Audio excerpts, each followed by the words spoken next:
Hi, I am Allie Camilletti, and you are listening to Snack Leadership. I will be talking about everything leadership, broken down into bite-sized pieces. You will hear what different leadership skills look like in organizations and how they can rise teams up or take them down. I help leaders build resilience and improve performance by bringing awareness to opportunity behaviors in my business. Spark your mindset. I provide leadership and sales coaching, as well as team building and guest speaking. My hope is for you to feel inspiration and to create a spark in your mindset.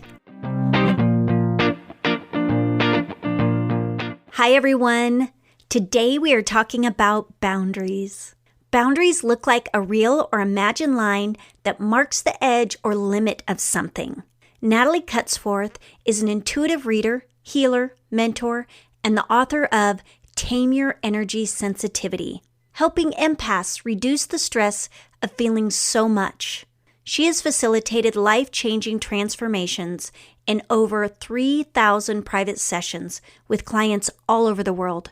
Natalie teaches how to unlock the power of one's intuitive nature through focused practices. Calling on her 22 years of experience working in corporate, she mentors growth-oriented intuitive women professionals who want to integrate their spiritual gifts into their life's work in order to experience a deeper sense of fulfillment, purpose, and power. I met Natalie years ago through a good friend. I engaged her services for some personal growth I was experiencing at the time and found her to be amazing. I then enrolled in her meditation classes during the pandemic. These were so helpful for me and my self-care at the time. I'm not sure what I would have done without them. Since then, I follow her on social media and always enjoy her Tune In Tuesdays. I'm so excited for you to learn from her. Get ready to hear what boundaries are all about. Hi, Natalie. I am so excited to be talking about this leadership skill of choice, boundaries, today. Thanks for having me. It's fun to talk about this. It's been a lifelong journey for me. You are the perfect person for this topic. So let's start off just talking about something you have recently learned about yourself.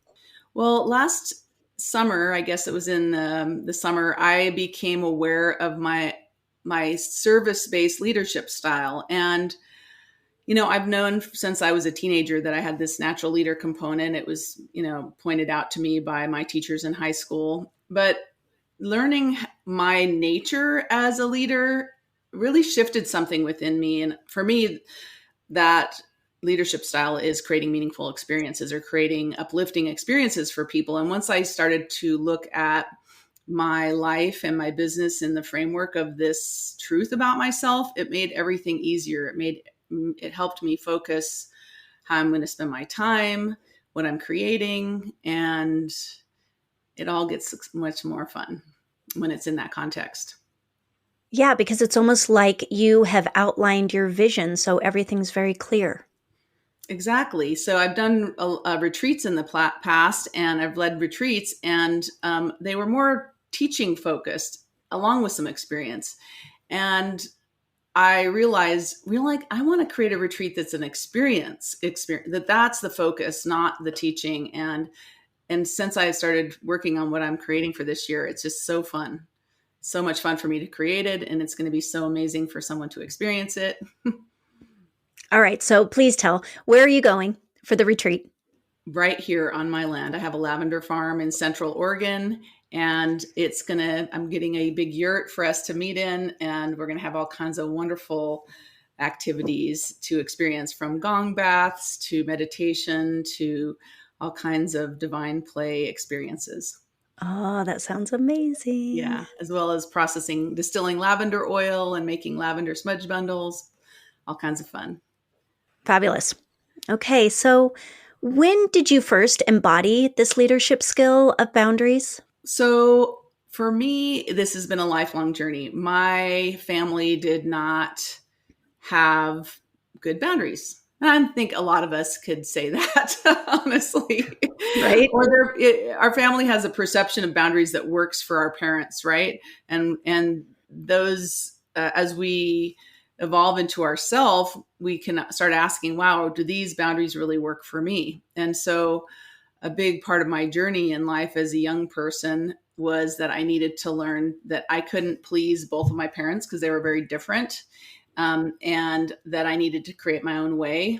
And having boundaries was something I had to learn, and create for myself in order for me to have inner peace. And so that I would say it's, it really goes back to my childhood, even for me, starting to become aware of it in the context of this is uncomfortable for me. And I have high empathy, as you like to use that word.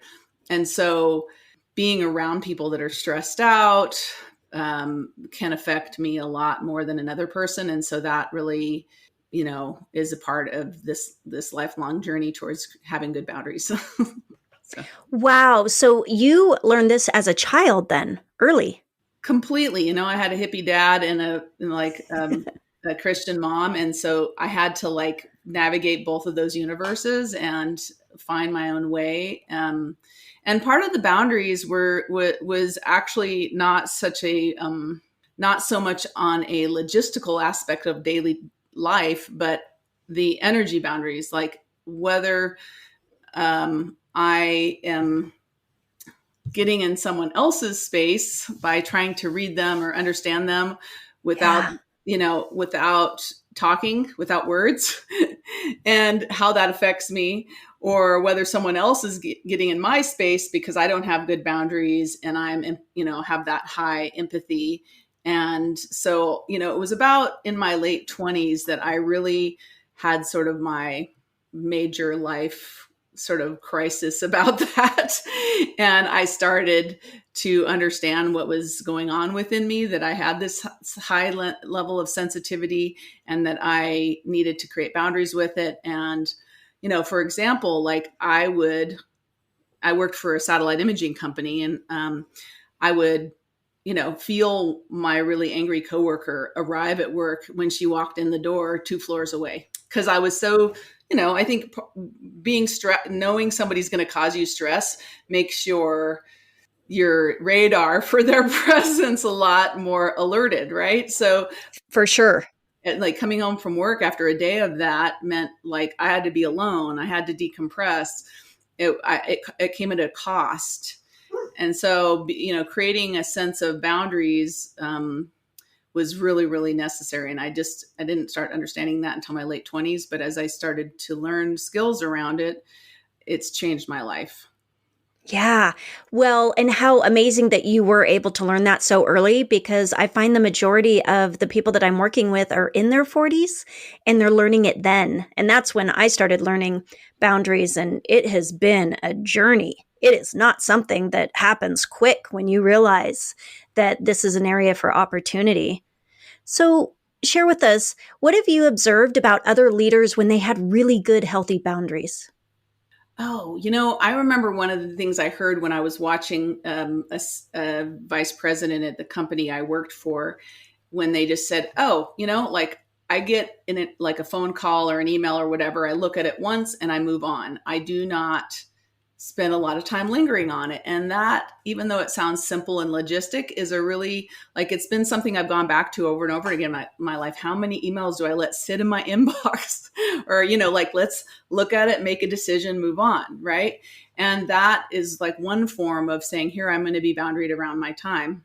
And then the problem is most of, the examples I've had in corporate jobs were people working unrealistic hours and not really having good boundaries. But that's the culture our country works in. So it is. I think it's shifting.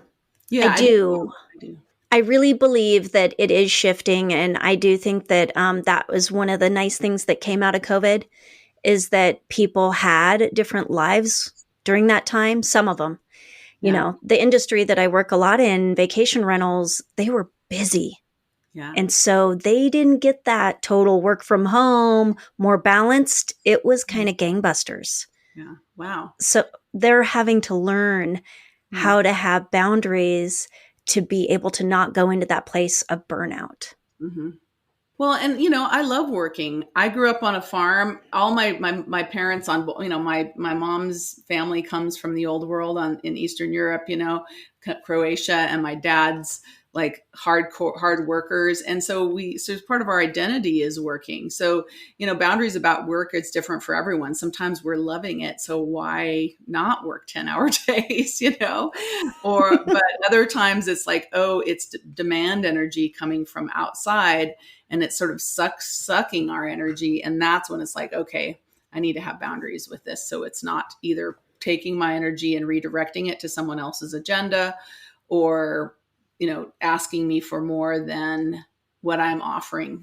That I love the word reciprocity, having equal exchanges of energy when you're in relationship and in your workspace. And when we stay in reciprocity, that means that sometimes we have to give more while someone else is in need, and sometimes they give more when we're in need.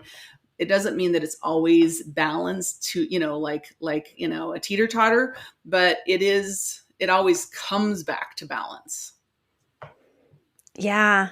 I think of this story actually that Brene Brown had told about her and her husband when they come in at night after a busy day and they check in and they're like, how much do you have to give tonight? And how much does the other person have? And she goes, sometimes we order in, right? Yeah. And we don't cook because we're spent. It's been a long day. But instead of setting expectations that we're all totally giving the equal amount when that's not realistic. It's so true. It's so great. I hadn't heard that. And I think it's beautiful because, that is constantly changing. Our feelings evolve, our energy exchange evolves. And when we try to lock it in, we end up getting stuck and actually having conflict. So you talked about this other employee and when they would come into the work environment and it would be maybe a little challenging because you would feel that energy. I know I have some techniques that I suggest for people, but what have you done for yourself before to kind of give yourself that little bit of barrier? Well, what really shifted for me is when I started using active visualization to set my energy field, to be conscious of it before I went to work each day.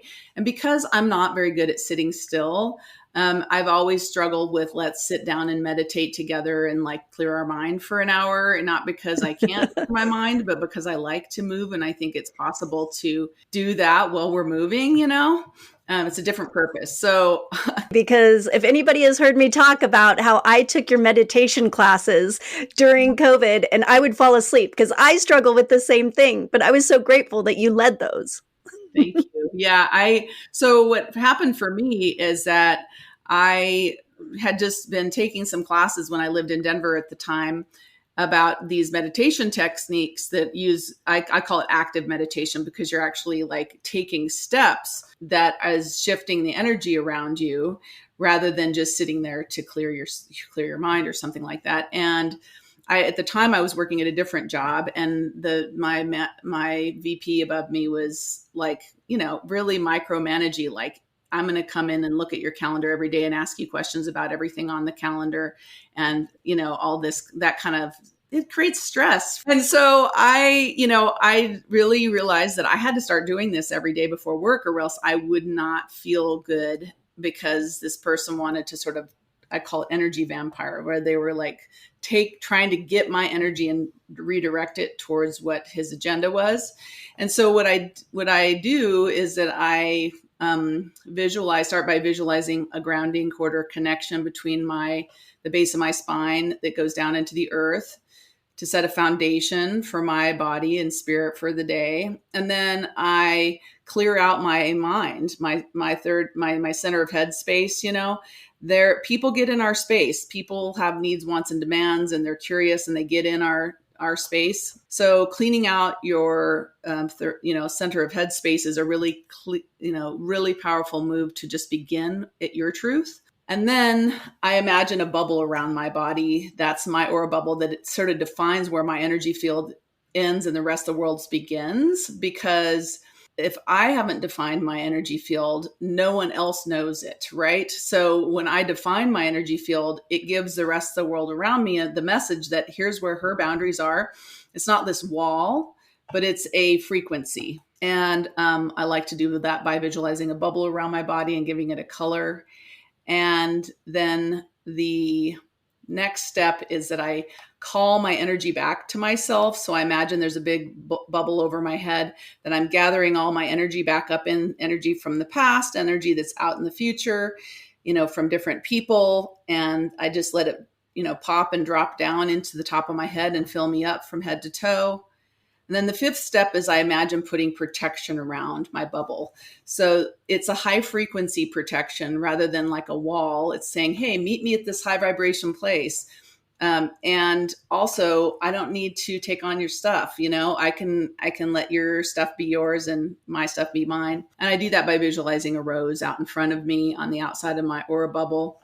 And then one to the right and left and behind, one above and one below. So in all 6 directions, there's that. And so when I do that, when I set my energy, and sometimes, you can do it in the shower, you can do it walking the dog, you can do it making breakfast, because these are things that often you don't have to think a lot while you're doing, because you already know how to do them. Yeah. You're just directing your focus and setting your space so that you can enter your day in a way that is much more graceful and boundaried in a healthy way, and changes the way you feel interacting with all the people you're working with, or your family.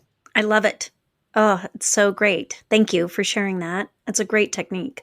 You touched on it a little bit, but is there anything else you want to expand on as far as when you've watched leaders that struggle with boundaries and what that looks like? What I notice is when a leader isn't holding good boundaries, that it creates a sense of detached action, where there's a lot of action happening, a lot of activities, a lot of meetings, a lot of emails, a lot of stuff happening, but it's doing without heart. And what happens is that it makes people feel like they're getting a lot of stuff done, but they're not really being connected, because it's so action, not human oriented.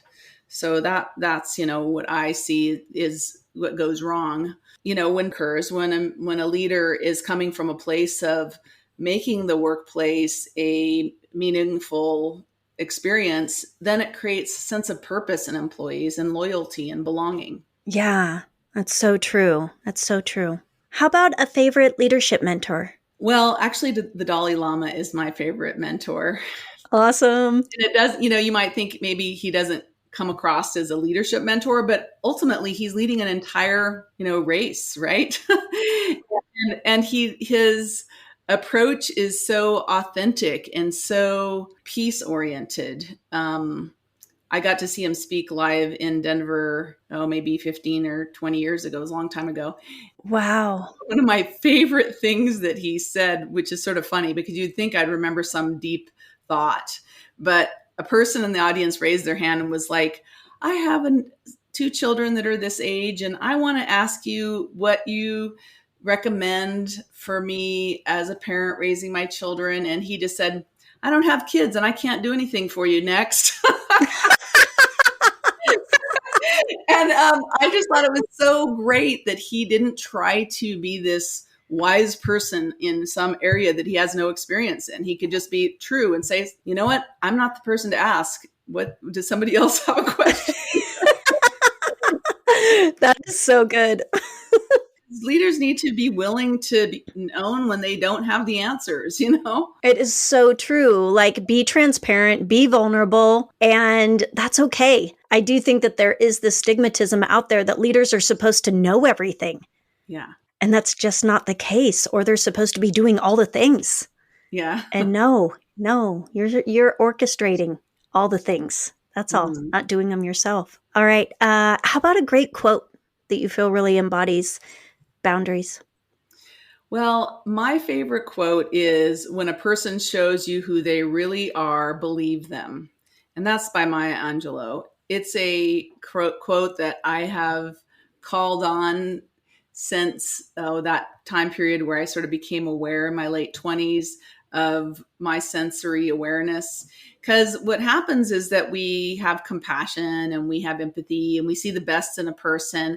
And a lot of times we can then overlook what they're actually choosing. We can overlook what they're actually doing with their actions. We see their soul and we don't notice their persona or who they're choosing to behave like. And so what happens is then we end up getting hurt, right? Something is taken advantage of. Our boundaries are crossed. And so that's why it's one of my favorite quotes. It's a great reminder of, it's actions. Pay attention. Yeah, they have to align is the real thing, right? It's sometimes like, it's not that we're always, we all do stuff that we later go, oh, that wasn't my best self. But when somebody really shows you, that it's particularly as it relates to how they treat you or how they treat another person that you're watching them treat a certain way, you really need to pay attention to it, because it's telling. It's telling. Anything else that you'd like to share today, Natalie? I guess what I would say is that we are in a time where we're inundated with so much. We're just inundated with so much. There's so many bits of information. There's so many choices. There's so many demands of our time. There's so many possibilities. And part of the story of boundaries is really noticing when to narrow it in a little bit and going, oh, there's all of this. And I just want to sit home alone for a little while and be quiet with myself. Or all of this stuff is happening and I don't need to do all the time, right? I don't need to always let all that information that's happening out in the world get in my brain and affect me. Like I can, turning off the news or turning off the social media stuff for a minute so that you actually get to rest and not be inundated with all of that hyper connection energy. So that's what I would say is that it's actually an exercise in this time on the planet to have boundaries with all of those streams of information that are constantly flowing our way, and choose wisely. Love it. Love it. Love it. All right, let's close with what's your favorite snack? Well, right now I'm obsessing over the tamari sunflower seeds at Natural Grocers. I love eating handfuls of those tamari sunflower seeds. Salty. Yeah. Thank you, Natalie, for your time today. I am really grateful for you and all of your wise words today. Well, it really has been a pleasure to chat with you, and I look forward to more.